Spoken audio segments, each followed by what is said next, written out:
Hi friends, आप लोग कैसे हैं। आपका अपना चैनल साहिल एजुकेशन पॉइंट में आपका स्वागत है। आज हम लोग बात करेंगे क्लास 10th का संस्कृत, जिसका तीसरा पाठ है अलस कथा। अलस कथा यानी आलसी की कथा। चलिए शुरू करें। इसका पाठ परिचय है। अयम पाठ विद्यापति कृतस्य कथा ग्रंथस्य पुरुष परिचय क्षेति नामक अस्य अंश विशेषो वर्तते। अर्थात प्रस्तुत पाठ अलस कथा विद्यापति विरचित यानी विद्यापति के द्वारा रचित कथा ग्रंथ पुरुष परीक्षा से संकलित है। पुरुष परीक्षा सरल संस्कृत भाषायां कथा रूपेण विभिन्नां मानव गुणानां महत्त्वं वर्णयति, दोषाणां च निराकराय शिक्षां ददाति। अर्थात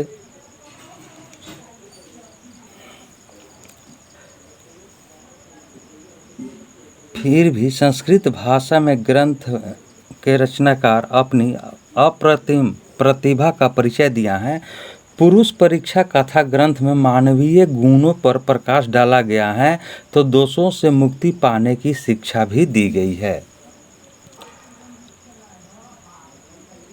विद्यापति लोकप्रिय मैथिली कवि आसित।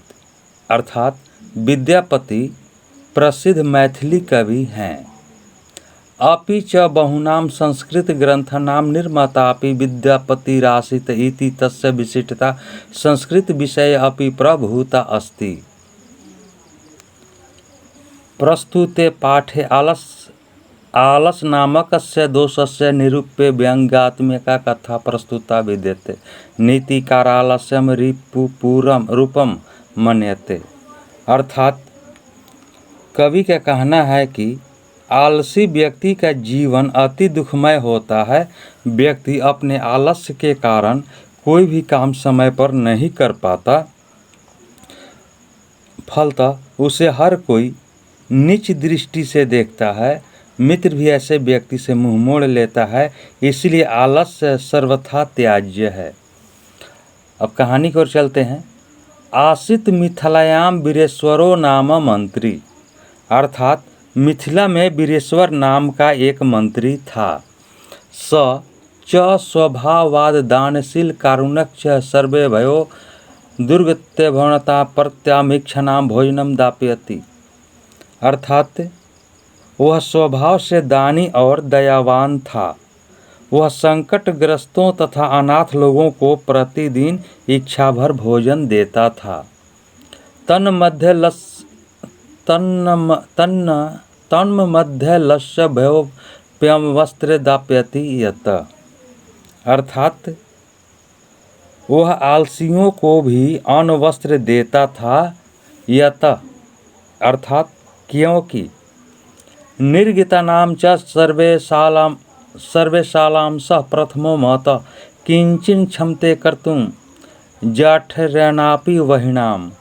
अर्थात सारे आलसियों एवं संकटग्रस्तों का मुख्य सिद्धांत भूखे रहना अच्छा है, लेकिन किसी तरह का प्रयास करना नहीं। अर्थात आलसी एवं अकर्मण्य भूखे रहना तो पसंद करते हैं, किंतु परिश्रम करना नहीं चाहते, यानी मेहनत करना नहीं चाहते। ततोलस पुरुषाणां तत्रेष्टफलां श्रुत्वा बहुवस्तु पुंद परिमृत यास्त्रम वर्तुलिव बुभुआ यत। अर्थात तब आलसी लोगों का इच्छित लाभ सुनकर बहुत सारे तोंद बढ़ाने वाले यहाँ जमा हो गए। यतः जैसा कि स्थिति शौक्रमूल्य ही सर्वे समापि सहंते सजातीनां सुखम दृष्ट्वा केन धावन्ति जंतुआ। अर्थात सारे सुखों का मूल संगठन है। कौन ऐसा जीव है जो अपनी जाति का सुख देखकर न दौड़ता हो। अर्थात सब कोई मुफ्त मिल रहे सुख को देखकर आकृष्ट होते हैं। पश्चादलसनां सुखम दृष्ट्वा धूर्ता अपि कृत्रिमालस्यं दर्शित्वा भोज्यं गृह्णन्ति। अर्थात बाद में आलसियों का सुख देखकर धूर्त भी बनावटी आलस्य दिखाकर भोजन करते थे। तदंतरमालस्याम बहुद्रव्य में दृष्ट्वा तौनो योगी पुरुष से परामृष्टम यद क्षमाबुद्ध्या करुण्या केवल मलक्ष्य स्वामी वस्तुनि दाप्यति कपटे नालांसा अपि गृहंती इत्यस्माकं प्रमाद। अर्थात इस बीच आलसियों पर अधिक खर्च देखकर उन्हें किसी संचयी पुरुष द्वारा सलाह दी गई, यानी विचार दिया गया कि बुद्धि से हीन पर दया करके स्वामी केवल आलसियों को वस्तुएं दी जाती है। यदि भवती तदाल पुरुषाणाम परीक्षां कुर्म इति परामर्श्य प्रसुप्तेषु अलसशलायां तनि योगी पुरुषा वहिनं दापयित्वा निरूप्यामयासु। अर्थात